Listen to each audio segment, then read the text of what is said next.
19h, bonsoir à tous, bienvenue dans votre édition du samedi. Le rôle de Sa Majesté le roi Mohammed VI, président du comité Al-Quds dans la protection des lieux sacrés de la ville sainte d'Al-Quds, hautement salué à Niamey.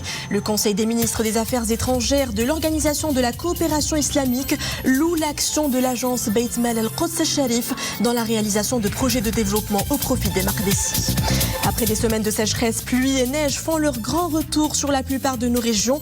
Dans les hauteurs d'Azilal, ces premières gouttes ont été accueillies avec beaucoup de soulagement. Les agriculteurs peuvent enfin espérer une saison agricole prospère.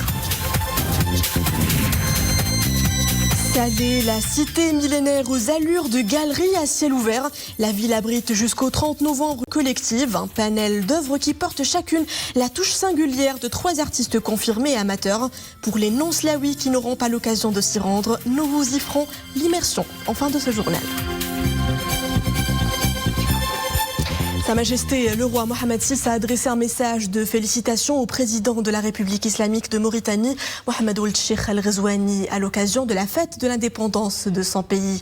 Tout en se réjouissant des liens profonds qui lient les deux pays, le souverain saisit cette occasion pour faire part de sa conviction de voir ces relations se renforcer et se consolider grâce à la volonté commune des deux pays de les raffermir et d'élever la coopération bilatérale au niveau des aspirations des deux peuples frères. Puis ce message de solidarité envers le Maroc dans la défense de sa souveraineté, celui du président de la République démocratique du Congo. Dans une lettre adressée à Sa Majesté le roi Mohammed VI, Félix-Antoine Tshisekedi a exprimé sa solidarité avec le royaume par rapport à ses engagements internationaux dans la zone d'El Guerguerat. Monsieur Tshisekedi a qualifié d'inacceptable la situation qui a prévalu dans la zone tampon suite à la pénétration illégale des milices du Polisario dans cette zone où ils ont mené des actes de banditisme, empêchant la circulation des biens et des personnes et harcelant continuellement les observateurs militaires de la MINURSO.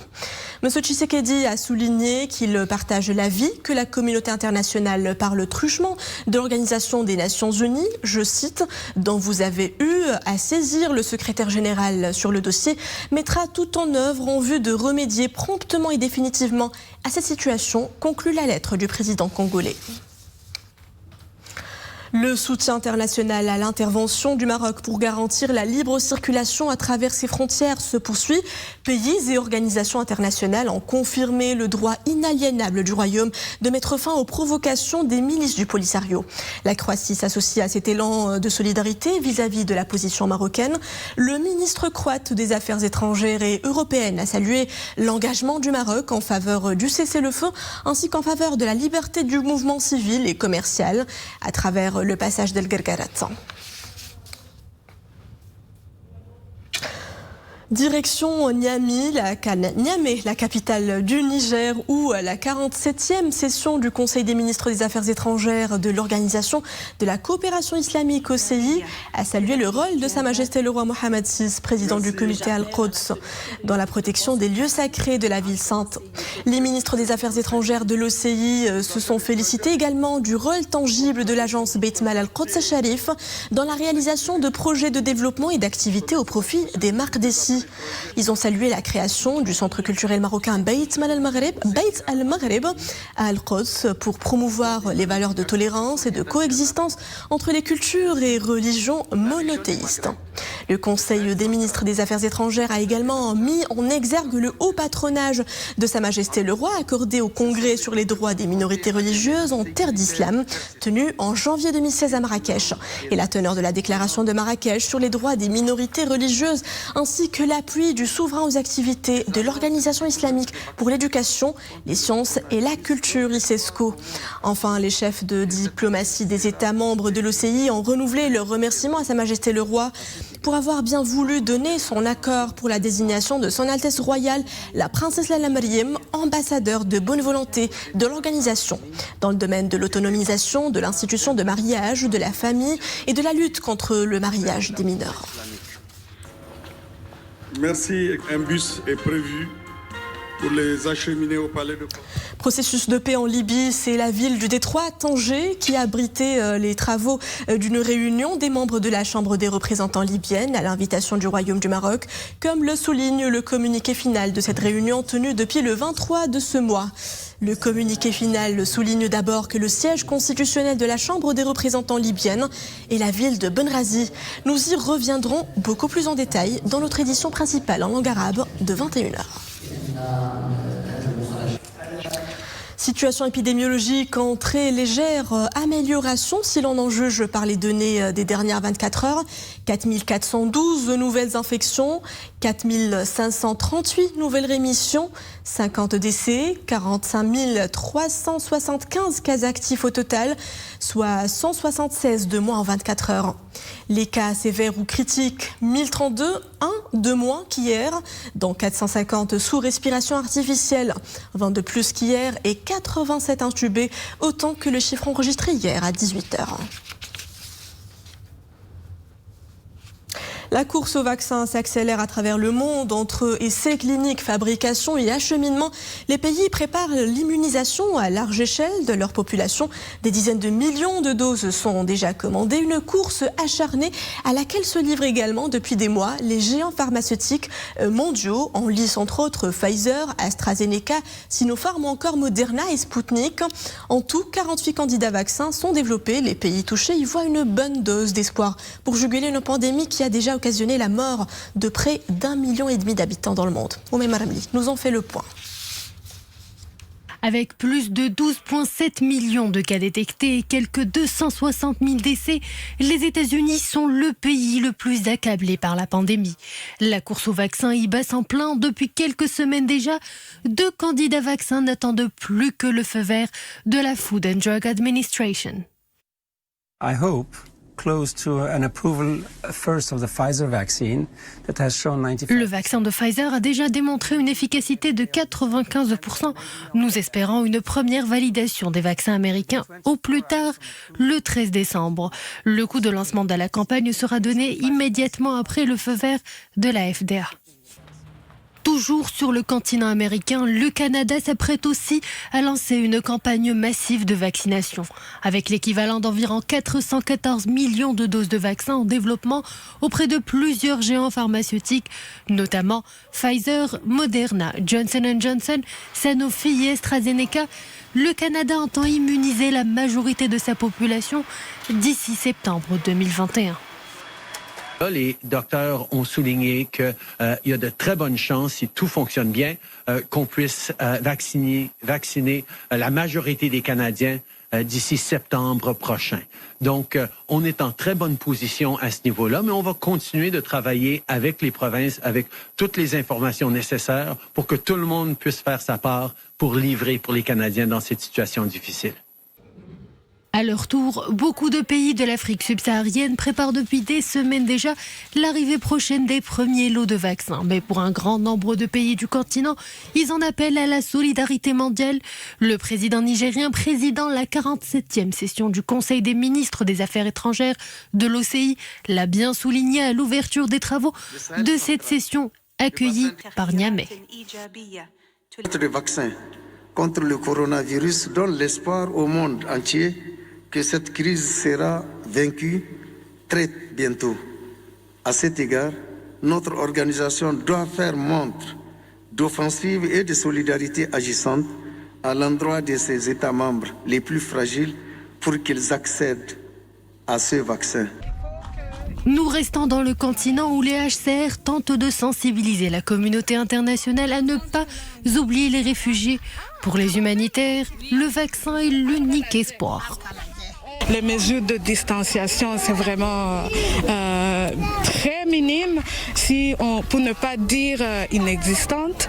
Donc, si jamais il y a un vaccin approuvé par WHO, je crois que non seulement les bénéficiaires, mais nous aussi les humanitaires, ça peut vraiment nous aider. Au niveau national, c'est en décembre que la campagne massive de vaccination sera lancée. Objectif, couvrir 80% de la population avec la mise en place de pas moins de 2888 stations de vaccination déployées sur l'ensemble du territoire. En plus des statistiques moroses, le Covid-19 a carrément chamboulé nos modes de vie. Les entreprises n'avaient d'autre choix que de s'adapter à cette conjoncture inédite en se réorganisant avec à la clé le télétravail. Exemple d'une PME qui a réussi son virage digital. Mohamed Laroui, Sarah Katira. Cette entreprise spécialisée dans la formation a été contrainte de travailler à distance avec la propagation de la pandémie du coronavirus. Il a fallu donc faire une réorganisation du travail pour relever le challenge du télétravail.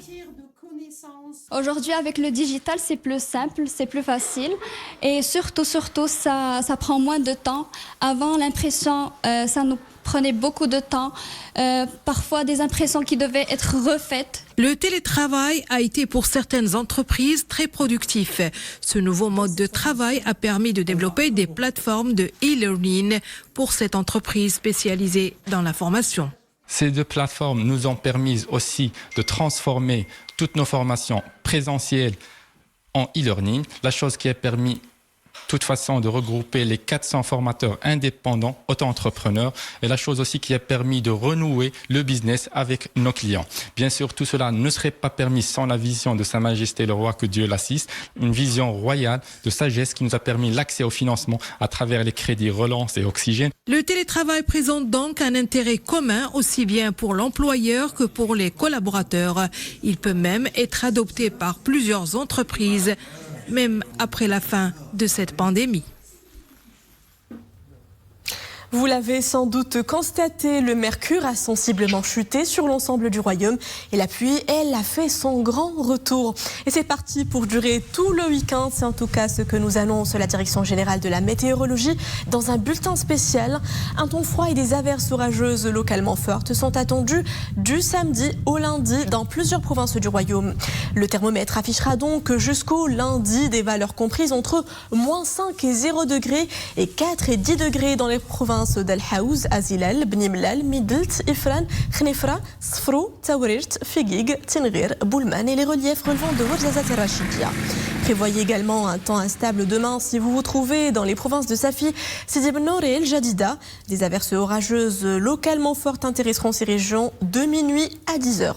Des conditions instables donc pour ce dimanche avec des averses orageuses localement modérées qui intéresseront entre 9h et 15h les provinces d'Essaouira et Agadir et d'Aoutanan, alors que des pluies modérées seront également prévues cette nuit sur les provinces de Larache, Tanger Assila et Kenitra. Prudence si vous prenez la route en cette fin de semaine. La pluie s'invite enfin sur nos reliefs au grand bonheur des agriculteurs. Les récentes précipitations se sont en effet avérées bénéfiques à l'état de nos sols. Dans la région de Bni Mellal Khnifra, l'abondance des pluies et chutes de neige a ravivé les espoirs pour sauver une saison agricole relativement moyenne en raison des pluies tardives. L'exemple à Zélal dans ce reportage de Amar Jledi, le commentaire de Mohamed Aïtlishkar. Dans les hauteurs de l'Atlas, comme ici dans la province d'Azilal, les températures minimales ont certes chuté par endroits jusqu'à -7 degrés centigrades, mais la pluie et la neige réchauffent le cœur dans ces contrées. Les agriculteurs y voient une lueur d'espoir pour le sauvetage de la saison agricole après le grand retard des précipitations. Les dernières pluies devraient combler le déficit important des apports en eau dans la région. -80% dans les barrages, à peine 46 mm de précipitations depuis le début de la campagne agricole en cours. Nous sommes dans une région riche de plus de 200 000 hectares de terres arables et c'est dire tout l'espoir que suscitent ces précipitations et chutes de neige. Aujourd'hui, déjà, les tiges de blé commencent à sortir de terre.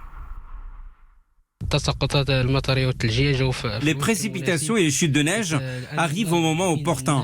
Les agriculteurs viennent de labourer la terre et les tiges commencent à sortir de terre. Ces précipitations vont permettre une bonne saison agricole. Mais avec les chutes de neige, des routes sont coupées, des villages enclavés. Les déneigeuses, déjà mobilisées par les cellules de veille au niveau provincial, sont alors déployées sur le terrain et s'efforcent, presque 24 heures sur 24, d'assurer la fluidité de la circulation dans tous les axes routiers de la région. On a déployé 44 engins dans 10 de la province d'Azilal, 4 de la région de Beni Khnifra et 8 du ministère de l'équipement. Dans la province d'Azilal, plusieurs axes routiers étaient devenus impraticables à cause des chutes de neige. Notamment la route régionale qui relie Tabant à Zaouïta Hansal, la route régionale reliant Azilal à Tabant et la route nationale de Mnat Skoura. Les équipes de déneigement ont pu rouvrir tous ces axes routiers à la circulation. La région Beni Khnifra s'attend aujourd'hui à une augmentation importante de la production de plusieurs de ces filières qui sont entrées en phase de récolte. Plus 30% pour les agrumes, avec une production de 500 000 tonnes, et plus 25% pour la filière oléacole, avec une production de 250 000 tonnes d'olives. Diwanati et Beyen Lia, ce sont les deux nouveaux-nés digitaux de l'administration des douanes et impôts indirects. Diwanati se présente comme un espace web personnel à la disposition des opérateurs économiques, tandis que Beyen Lia est un produit destiné au grand public. De nouveaux services numériques tout juste lancés avec la promesse d'un meilleur accès à l'information douanière. Sur l'utilité de ces deux produits digitaux, nous écoutons le directeur général de l'ADI, Nabil Khdar. Diwanati. Et c'est une application qui est faite pour les patrons d'entreprises qui n'ont pas de relation directe avec la douane, mais qui ont beaucoup d'opérations avec la douane. Et on leur donne la possibilité d'accéder à un tableau de bord de manière très aisée, qui contient un certain nombre d'indicateurs dont les principaux concernent le contentieux douanier, concernent les restes à payer, concernent également leurs opérations en cours. Deuxième application que nous lançons aujourd'hui, c'est une application qu'on a appelée Beyen Lia et qui permet notamment aux opérateurs qui vendent un certain nombre de produits soumis au marquage fiscal. Donc c'est les restaurants, c'est les épiceries, c'est les supermarchés, mais également aux consommateurs lambda, c'est-à-dire le citoyen qui va acheter un de ces produits, il peut scanner à travers cette application qui est disponible sur App Store et Google Play. Il peut la télécharger très facilement, ça prend 30 secondes, et scanner ses produits et s'assurer que le produit qu'il a en face de lui est un produit qui a payé ses taxes d'abord et qui est conforme à ce qu'il voit devant lui. Salé au cœur de notre page culturelle ce soir, la cité millénaire à l'honneur lors d'une exposition collective. Nous y découvrons les œuvres de 3 artistes aux techniques variées, des artistes confirmés et émergents au grand potentiel créatif, des tableaux abstraits, des aquarelles, des croquis, des fresques murales, du collage. Bref, le visiteur est plongé dans des univers fascinants. Mounia Marouchi et Yassine Morafek. Ces toiles nous invitent à déambuler dans l'ancienne Médina, avec ses portes, ses arcades et ses petites fenêtres ancestrales qui respirent l'authenticité. Autant de motifs qui peuplent l'imaginaire et même l'univers pictural de Nouhaf Niche.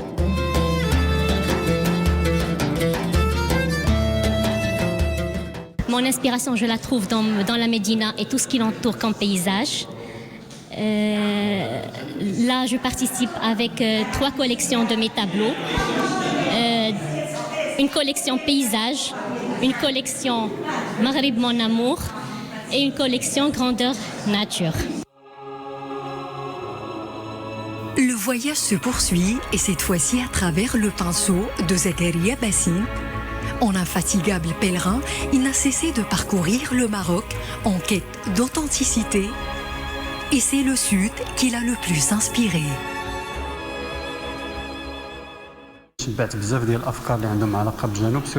Mon travail artistique se situe entre le réalisme et le symbolisme. Quand vous voyez, ma peinture est très imprégnée par les composantes de l'architecture amazigh, sa couleur ocre et surtout le caractère de Tifinagh omniprésent dans mes toiles. Quant à Zineb Naou, elle a trouvé sa voie dans le langage abstrait. Dans une atmosphère douce, elle tente de restituer le dynamisme de la nature.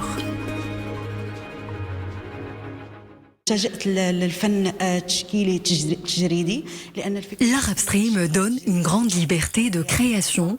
Il me permet de transposer mes émotions sur toile selon une démarche esthétique contemporaine. figuratif et abstrait, chacun selon sa sensibilité et son approche artistique, nous invite à contempler notre quotidien autrement et à nous évader le temps d'un regard.